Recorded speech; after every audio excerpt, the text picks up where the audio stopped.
हम सबको बुलाएंगे, सबका राय लेंगे और जो गठबंधन के लोग कहेंगे उस आधार पर वो बनेगा। नेचुरली उस वक्त ये प्रधानमंत्री का तय होगा। और आप जानते हैं इसका पिछले का भी, जब यूपीए 1 और 2 बना तब सोनिया गांधी जी को सभी यूपीए के लोग मिलके बोले कि आप प्रधानमंत्री बनो, तब उन्होंने नहीं बना। उन्होंने कहा कि मैं मनमोहन सिंह जी को बनाना चाहती हूँ, तो बनाए। तो इसीलिए हमारे पास सब तरीके के यानी सबको लेके जाने का हमारा जो मकसद है वो ठीक हो जाएगा। हाँ जी, मौसमी। सर, अभी अभी डेटा आया है कि प्रधानमंत्री ने 206 रैलियां और इवेंट की हैं, बीजेपी की तरफ से आए आंकड़े, और 80 इंटरव्यू दिए हैं, जो कि रिकॉर्ड प्रचार है। और इसी तरह से सरकार बनाकर बीजेपी सारे पिछले रिकॉर्ड तोड़ेगी। उस पर आपकी प्रतिक्रिया चाहिए। सारे पिछले रिकॉर्ड तोड़ेंगे जो बोल रहे हैं, पर इतना क्यों फिर रहे हैं? क्योंकि मैं नहीं देखा 2014 में इतना फिरे थे, फिर 2019 में भी इतना नहीं फिरे। अब क्यों परेशान है इतने जो आपने आंकड़े हमको दिए? 206 रैली उन्होंने की। तो इसका मकसद ये है कुछ तो गड़बड़ है और वो उनको मेजॉरिटी नहीं मिलने वाली है। इसीलिए उनकी कोशिश ये हो रही है कि खुद भी गली गली चले जाए, शहर शहर चले जाए और गली से दिल्ली तक ये मीटिंग उन्होंने की घबराहट में है। ये 4 जून को ये घबराहट खत्म होगी। हाँ जी, सिद्धार्थ। सर, आपने कहा कि आप इतने आश्वस्त हैं कि उनका प्लेन उड़ेगा तो आपको नंबर मिलेगा अपना प्लेन उड़ाने का। तो आप सब लोग साथ बैठेंगे। उस वक्त सोनिया गांधी जी ने को फैसला लेना था क्योंकि वो कांग्रेस की अध्यक्ष थी। आप आज कांग्रेस के अध्यक्ष हैं और जैसा कि जयराम जी ने भी कहा कि सबसे बड़ी पार्टी का हक होगा, तो मतलब कांग्रेस से ही कोई प्रधानमंत्री होगा। और आपके लिए कितना टफ होगा ये, क्योंकि इससे पहले भी आपके सहयोगी दल कह चुके हैं एक दलित प्रधानमंत्री देश को मिलना चाहिए। देखो, मैं आज तक 53 साल में बहुत बार मेरे को ऑफर भी आए देवेगौड़ा के साथ। जब मैंने खुद राज्यसभा में आप सुने होंगे तो उन्होंने क्या कहा था मेरे लिए जब गठबंधन की सरकार बनाने के वक्त, और 2-4 बार मुझे मिलने के बाद भी मैंने कभी मैं दलित हूँ मुझे दो, या चीफ मिनिस्टरशिप हो, प्रधानमंत्री हो, या आईसीसी प्रेसिडेंट, मैंने ये सब कुछ जो है हमारे पार्टी ने दिया है। सोनिया गांधी जी की देन है मैं समझूंगा, क्योंकि उन्होंने बुला कर मुझे अपोजिशन लीडर भी बनाया, बुलाकर उन्होंने राज्यसभा टिकट भी दिया और फिर यहाँ भी अपोजिशन लीडर बनवाए। आज एआईसीसी भी उन्होंने बनाया।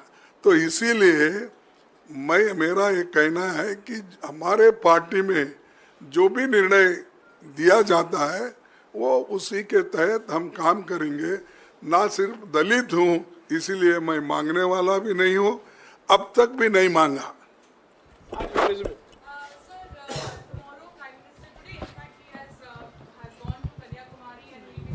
Meditation there.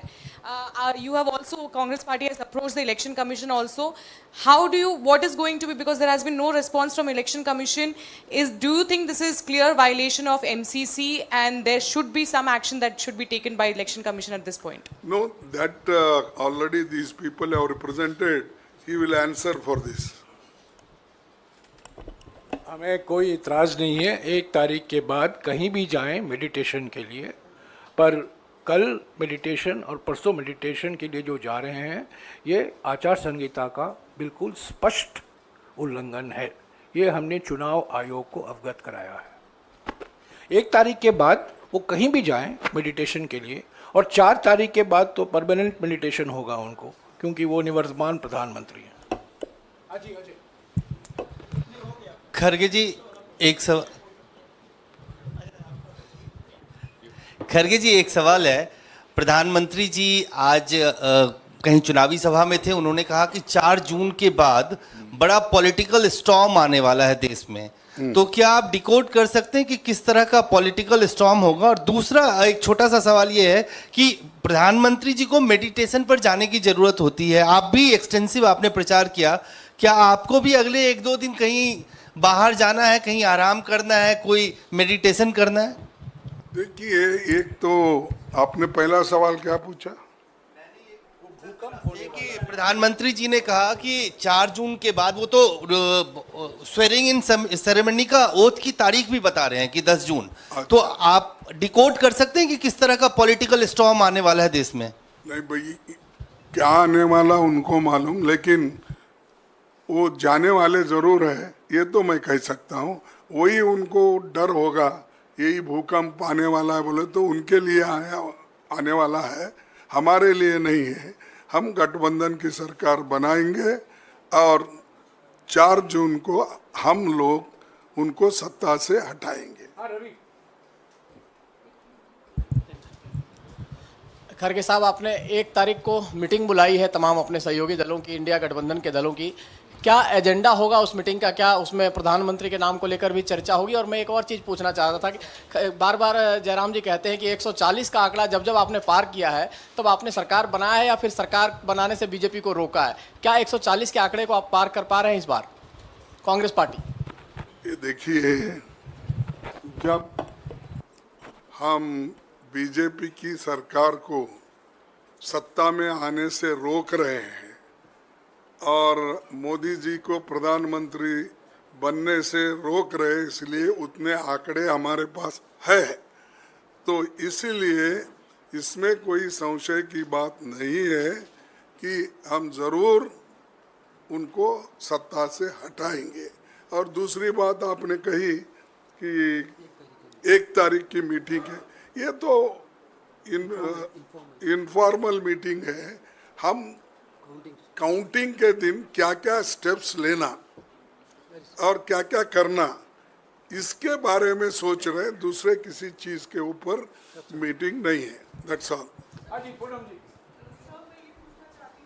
बनर्जी ने कहा है कि वो 1 तारीख की मीटिंग से दूर रहेंगी, इस पर क्या स्टैंड होगा? देखिए, हमने बोला ना, ये तो इनफॉर्मल मीटिंग है, इसमें हम सिर्फ काउंटिंग के दिन कैसी हमारी तैयारी होना चाहिए और कैसे हमारे लोग अलर्ट रहना चाहिए, ईवीएम के बारे में हो या काउंटिंग के जो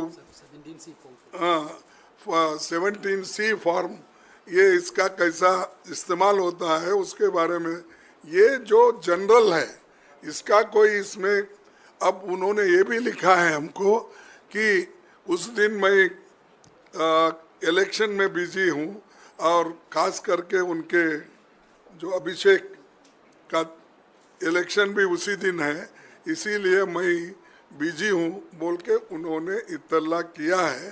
तो इसीलिए इसमें कोई ये बात नहीं, just for our own sake ये मीटिंग कर रहे हैं, हमारे लोगों को ट्रेंड करने के लिए और एक इंफॉर्मेशन देने के लिए। नमस्कार, दुनिया दी बेहतरीन कैथ लैब वाइट मेडिकल कॉलेज एंड हॉस्पिटल बुंगल से एस्टैब्लिश हो गई है।